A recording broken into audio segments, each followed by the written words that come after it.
All right, I think we'll get started now. Thank you all for being here today. The purpose of this webinar is to provide a little bit of an overview of the Shelbourne Valley Action Plan and provide an opportunity for you to answer questions. The plan has just been drafted and is released, and we're just starting our public engagement period right now. So hopefully this is an opportunity for you to learn a bit more about the plan. My name is Cam Scott. I'm the manager of community planning, and I'm joined by a couple of other folks here. Joseph Abiola, who's the planner and will be delivering the majority of the presentation and project lead, and Isabel Todorova, who is also one of the key community planning members on this project team.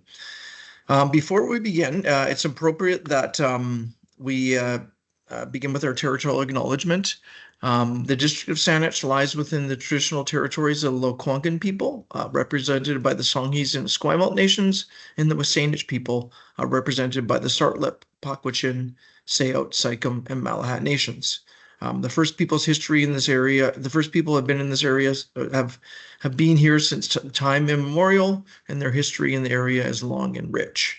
And certainly in the Shelbourne Valley, we know there was the valley itself was a common travel route for a lot of First Nations as well. In terms of the logistics for today's webinar, it's really broken into three components.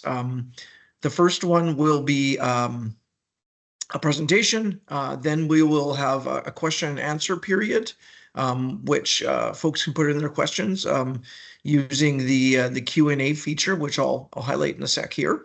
For most of you, it'll be at the top of your computer screen. And then there's an optional breakout room session at the end. So that will be the opportunity for you to unmute, turn on your cameras, and have an open discussion with other members of the community. And depending on the number of participants, it will either be as a larger session or in some smaller breakout rooms.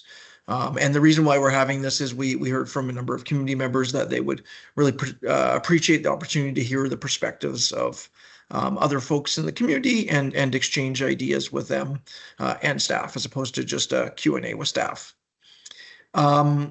So a couple things here is in terms of the being able to put initial questions in. I mentioned the Q&A feature. So if you're using a desktop computer, it should be at the top. So you can click on there. There will be the option to post under your name, post your question under your name or anonymously. So you can ask a question there. And then as staff respond to them, so we'll read them out, respond to them. As we respond to them, we'll kind of archive them. Another thing to note is that this will be recorded, so you'll have an opportunity to view it, or if someone misses the presentation, there'll be opportunity to view it afterwards. And any questions we don't get to would be part of our FAQ. As we will be engaging in kind of a more open conversation, one thing that we just remind is that the District of Saanich is a respectful workplace. So as you're engaging in those conversations, it's really important that you're able to respectfully hear different opinions and provide everyone a fair opportunity to be heard. So if there's any disrespectful behavior, which I'm thinking hoping there probably won't, but it will not be tolerated. So we may either end that session or remove certain participants if it gets into that. But looking forward to a fruitful exchange of ideas as part of that for those who choose to participate in that portion of the session. So with that, I'll turn it over to Joseph Abiola, who I mentioned is the project manager, and he's going to walk you through the core content of the presentation. So over to you, Joseph. Thanks, Cam, and good morning, good afternoon, rather, everybody.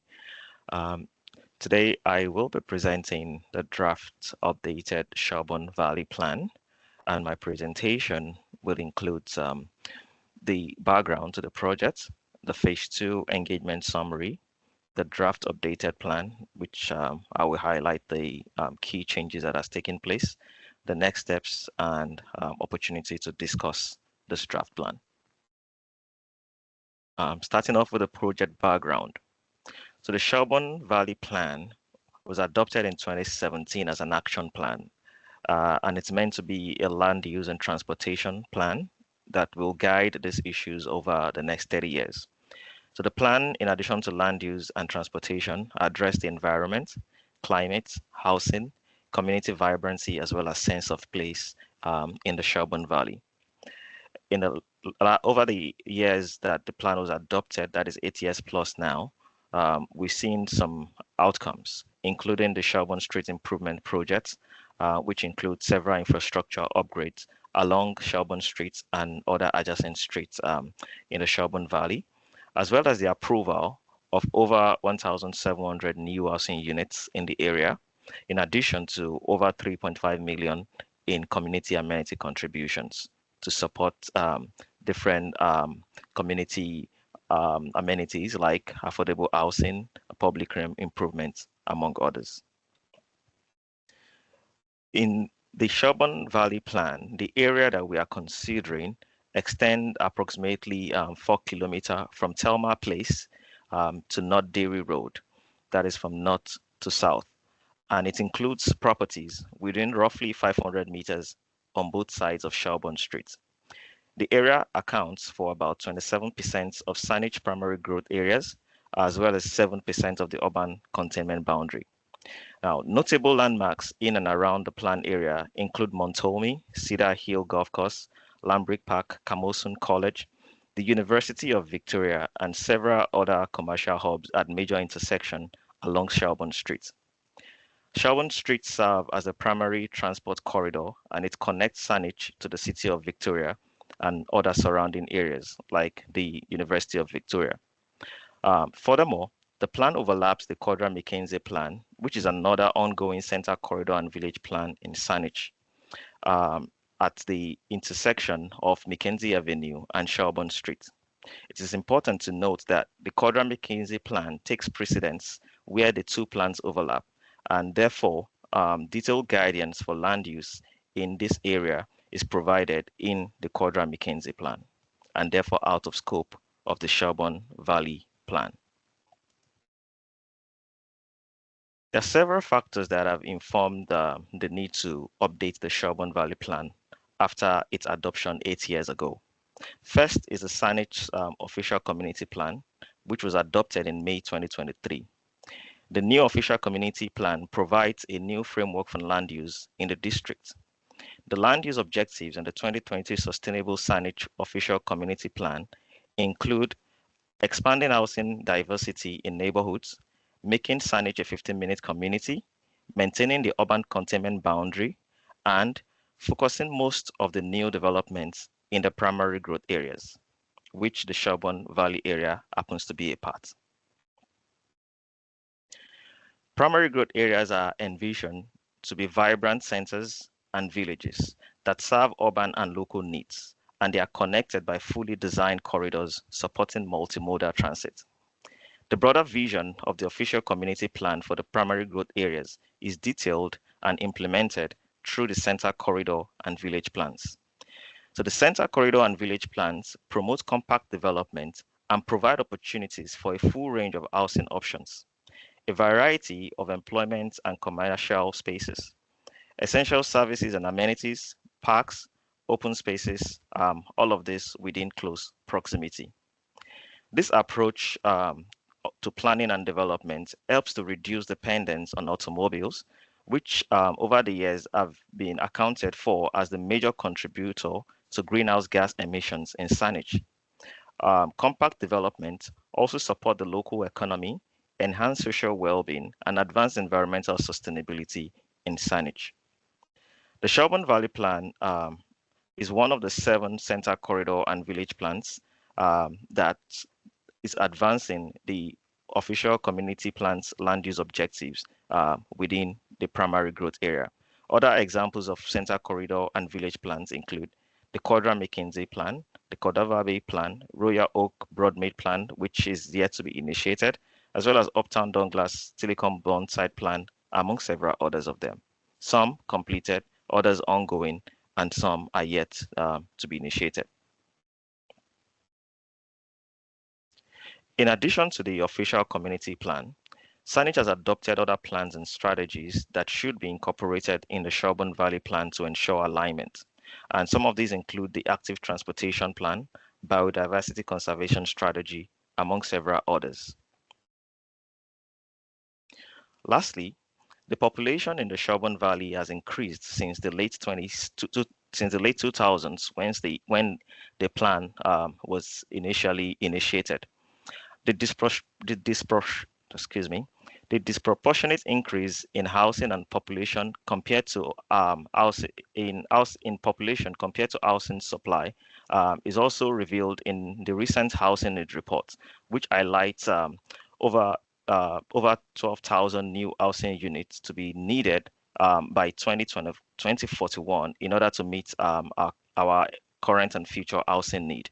And besides, the dynamics of the kinds of housing and the community needs in the Shelbourne Valley has also changed over the past 8 years since the plan was adopted. The area is currently predominantly single-family housing. However, future housing supply needs to address affordability, rental, housing for people living with disabilities, housing for seniors, individual households, as well as housing the homeless.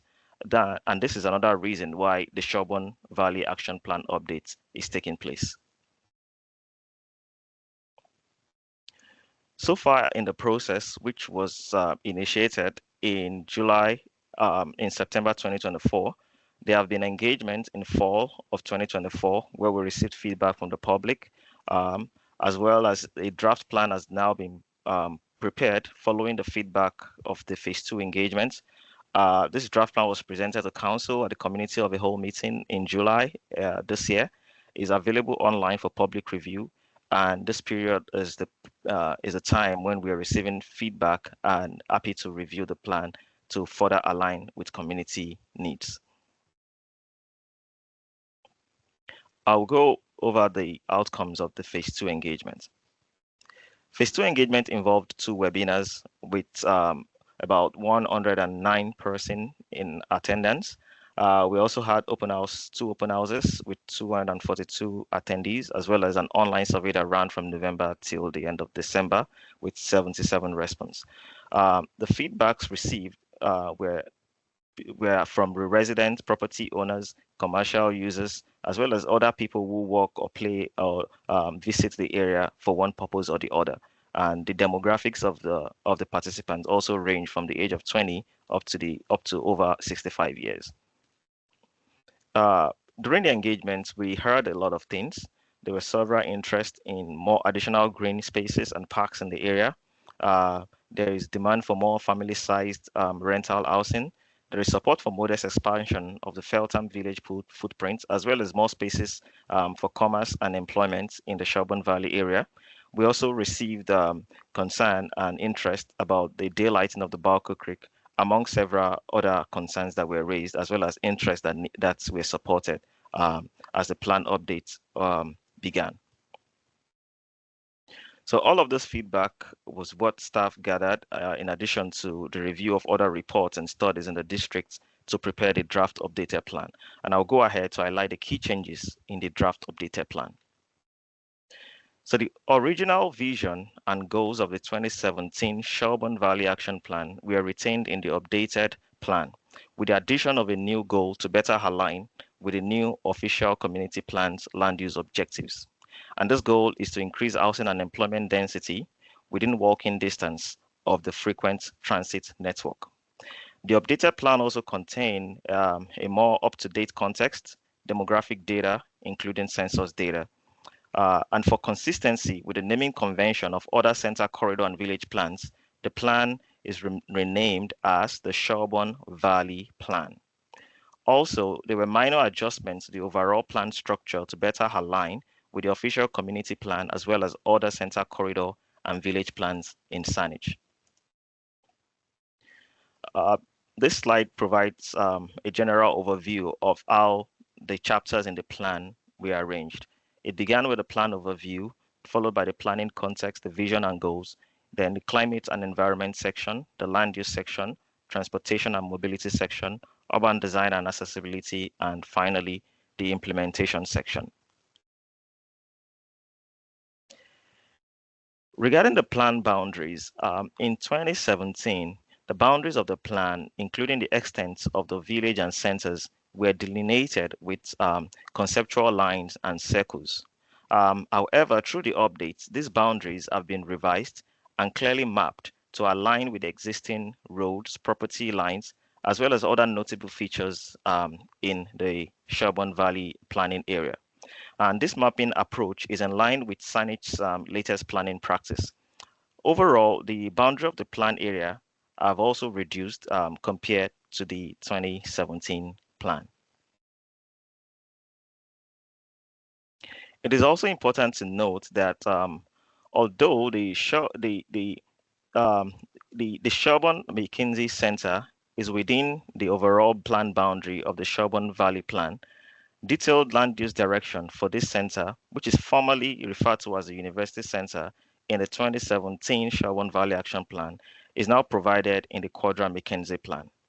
So as I earlier stated, the Quadra McKinsey Plan and the Shelbourne Valley Plan, they overlap at this intersection around Mackenzie Avenue and Shelbourne Street, and that area is referred to as the Shelbourne McKinsey Center, previously University Center. So future land use in the Shelbourne McKinsey Center includes mixed-use developments up to 18 stories, featuring parks, open spaces, improved transit and enhanced active transportation connections. And the detailed guidance for land use in this area is provided in the Quadra McKinsey Plan. This plan, that is the Quadra McKinsey Plan, is currently ongoing, and we encourage everyone to also participate in the planning process. I'll jump into the land use changes.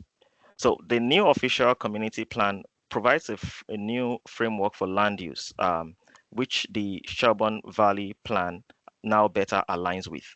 So while the land use in 2017 action plan include only mixed use apartments, townhouse and institutional uses, the updated plan introduces additional future land use options. And this is to support diverse housing supply, commercial and employment opportunities, more community amenities and infrastructure upgrade within a limited area.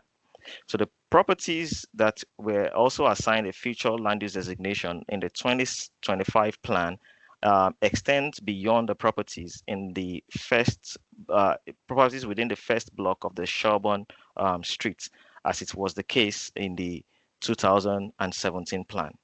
So the updated plan now includes additional policies to address the unique character of each center, corridor, and village, and also identified some sites for special consideration in the plan area. On this slide, you'll find the various menu options in terms of land use designations. The designations include center, which supports up to between 6 and 12-story buildings, and the centers are envisioned to be urban serving areas that provide opportunities for diverse housing, employment opportunities, commercial activities, as well as community amenities within the boundary of the center. Next is the village, featuring development between 5 to 6 stories, and these are local serving areas within the Shelbourne Valley area. I'll go into detail of where we have the centers, the village, and the corridor in subsequent slides. And the type of development that is being proposed in the corridor is going to be ranging from 3 to 6 stories. And the example we have here is an existing development along Shelbourne Street. We also have apartment low-rise land use designation, which feature development between 3 to 4 stories. And this is also another development along on North Dairy Road, which is in the planned area. We also have the 3-story developments of which are urban townhomes, and they also provide additional housing opportunities. And lastly is the mixed institutional land use designation. So this designation is context specific, and as a result, the kind of development that would have on properties that fall under this designation will vary based on the context of the site and the adjoining areas. And an example of a mixed institutional development that is currently ongoing in the area is the Nellie McClone Library, but not all mixed institutional will take that form. So now we have the land use designation, but this time around with the map positioned horizontally.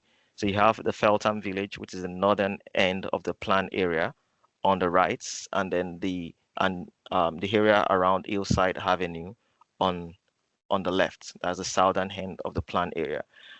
We can see the distribution of the land use designation, and the center areas are mainly found at intersections of the major roads, particularly along Shelbourne Street at the intersection of with Cedar Hill Crossroad, and at the intersection with North Derry Road in the south. So the area around the intersection of Mackenzie Avenue and Shelbourne Street is now being covered through the Cordra Mackenzie plan, and that is why it is left blank in this map. So all land use guidance is provided through the Cordra Mackenzie plan for this area. And as we move along the corridor, that's where we have the corridor designation. And as we move outward from Shelbourne Street, we begin to have less density ranging from the apartment low rise and then the urban townhome designation. It shows the transition of the land uses, and the village is only found in Feltham. In addition to this new feature land uses, some sites have been identified on in the area, and these sites on the land use map are depicted with the arch sign. And these parcels have unique characteristics, assets, or challenges that warrant additional consideration. Some of these sites are impacted by the Balco Creek, some due to underground infrastructure that run through them, and others have been identified as having potential for achieving multiple plan objectives. And the key outcomes sought on these sites include affordable housing, public realm improvements, stormwater management, among several other community benefits. So the plan contains one village, a corridor that is split into two segments, the north and the south segment, as well as two centers. And the Feltham village, which is the northern gateway into the planning area, it offers limited spaces for local commerce and services at the intersection of Torquay Drive and Shelbourne Street. So while this village currently exists, the update will provide more opportunity for new mixed-use development featuring commercial on the ground floor and housing above, and as well as better connection to Lambrick Park and opportunities for extended amenities in the area. So new land use designations have been provided, and the village footprint has been modestly expanded as well to provide to allow for this development to take place and to improve connection within the area.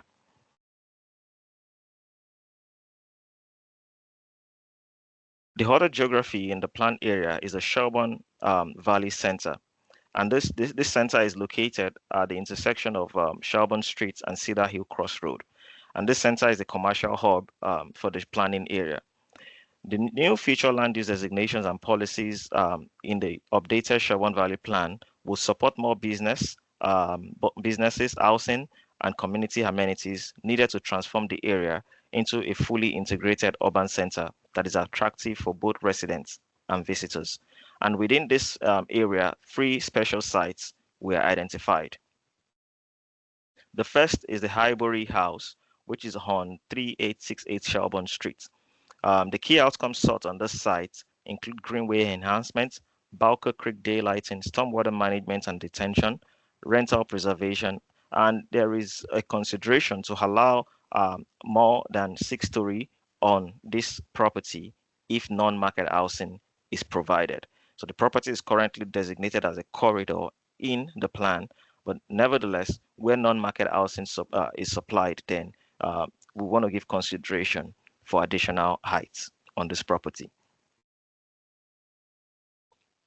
The Shelbourne Plaza is another site that has been designated as a special site. And this site is seen to have that potential to enhance commerce in the area as well as opportunity to have more spaces for community amenities, as well as enhancing public realm in the area. The Balco Creek also run through the site underground, and there is opportunity to daylight it on the site through future redevelopment. The site, due to its size, also provide opportunity for land acquisition or dedication for stormwater management. As a result, all of this have been incorporated through additional policy guidance, which is in policy 5.2.7, and that policy provide detailed guidance on how the site is to redevelop. So this site is currently designated as a center, and the center designation allows up to 12 story, but nevertheless, additional stories up to 18 will be supported, may be supported where significant amenities and larger public open spaces are provided through future redevelopment application. The third site in the Shelbourne Valley Center that have also been considered for additional policy is the Fraser Tolmie apartment on 1701 Cedar Hill Crossroad. This property is currently a rental property, and it has the potential for stormwater management in the future. This site also includes a significant ecological feature in the area, which is the Kingsbury Duck Pond, and there's opportunity to improve connection and access for vehicle and pedestrians to this pond for improved multi-use path connection to this pond, as well as improved connection and access, especially at the intersection of Poplar Avenue, Richmond Road, and Cedar Hill Crossroad.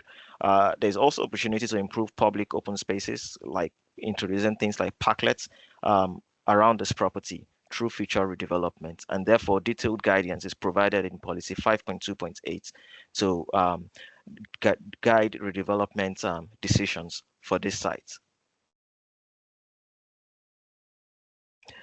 Next, I'll move to the Hillside Center, which is the southern gateway of the Shelbourne Valley. So this center starts at Hillside.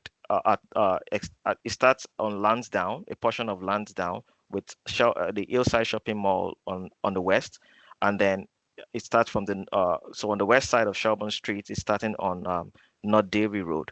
So this particular center shares commercial opportunities with the city of Victoria, because the area around the city of Victoria that is just adjacent to the Hillside Center is designated as the town center, and that Hillside Town Center provides additional commercial and employment opportunities for this area. So even though the center designations within the Hillside Center is minimal, the area is benefiting from lots of commercial and amenities, commercial opportunities and amenities that is provided by the Hillside Town Center of the city of Victoria. So the center and the map before us, which is from the 2025 plan, the map on the right is showing the Hillside Center as well as the Shelbourne corridor. So the Hillside Center is the starting point of the Shelbourne corridor on the south, and this corridor, it's the entry bit from the city of Victoria into Saanich. So the designations in this area include a small amount of center designation, so corridor designation along North Dairy as well as along Shelbourne corridor, and options for apartment, low-rise, and urban town home as we move outwards from the Shelbourne corridor. So this area provide additional opportunities for new development to occur within Saanich, this area of Saanich Primary Growth Area, while benefiting from the commercial and other services supplied on the Victoria side of the planned area. Like the Shelbourne Valley Center, special sites were also identified in the Hillside Center. And most of the sites that were identified in Hillside Center, as well as along the Shelbourne corridor, either directly impacted by the Balco Creek, whether in the piped condition or in the open states. So these sites include the ones that have been identified here on the map. It includes the 3,200 up to 3,290 property on Shirley Street, among other properties in the area.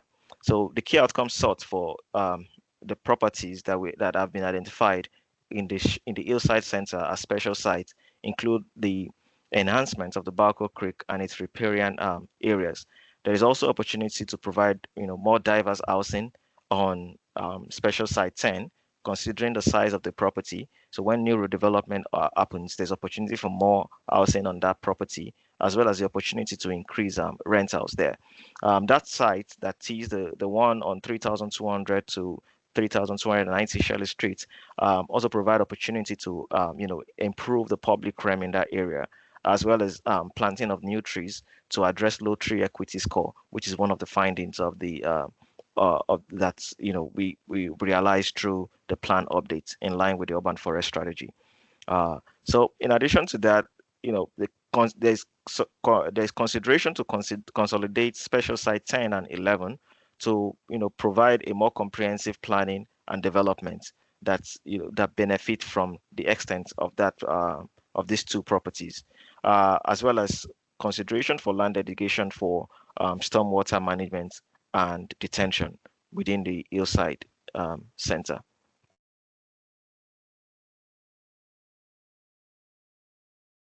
For the Shelbourne corridor, um, additional sites were also, considered as special sites, and they are basically because of the impacts of the Balco Creek that run through them. The updated plan give consideration for reduced setback and road dedication to address underground infrastructure constraints, as well as additional density or height to support land assemblies and advance Balco Creek daylighting. I would also like to point out that in the hillside center, as a result of the creek that flows through them, there's consideration to limit future development to the footprint of the existing building, except when land assemblies occur, and such development can take place while acknowledging the Balco Creek and the riparian areas. So beside land use, other updates to the plan include changes to the climate and environment section. This section of the plan have been revised to align with SANET environmental framework, which includes the climate plan, urban forest strategy, the biodiversity conservation strategy. The new plan incorporate data from the CRD's extreme heat data and provided additional policies that address sustainability. In the plan area now, we have a new tree equity score mapping, and the outcome of this mapping have been incorporated into policy. And one of those is the policy that we see in the hillside center that speaks to planting new trees on that property in the hillside center to address low tree equity score. The biodiversity conservation strategy has also been integrated into the plan, and there is a new map showing the biodiversity ranking for the Shelbourne Valley Plan area. The plan also incorporated new principles and actions from the updated Balco Creek blueprint that is currently ongoing. And the special sites policies also provide additional support towards daylighting the creek and achieving the objectives of the blueprint. For transportation, the updated plan reflects current data on transportation and mobility in the area, as well as aligned with SANET's mobility priority pyramid and the active transportation plan. One key transportation project that is being implemented in the area is a Shelbourne Street Improvements Project, which is an outcome of the 2017 plan. So this multi-year project is aimed to transform Shelbourne Street into a complete street. The Shelbourne Street Improvement Project is currently in its third and final phase, and the update that is currently ongoing through the Shelbourne Valley Plan will not result in any changes in the Shelbourne Street Improvement Project. But nevertheless, the updated plan reflects the state and the current status of the Shelbourne Street Improvement Project. Other notable changes in the draft plan include updated urban design and accessibility section, which references the new district-wide development permit area guidelines that was adopted in 2024. The implementation and monitoring section has also been updated to reflect current, ongoing, as well as identify new future priority actions in the area. We've also updated the heritage section to strengthen indigenous reconciliation elements. And that brings me to the end of the updates that have taken place in the the draft updated plan that is currently available for public review.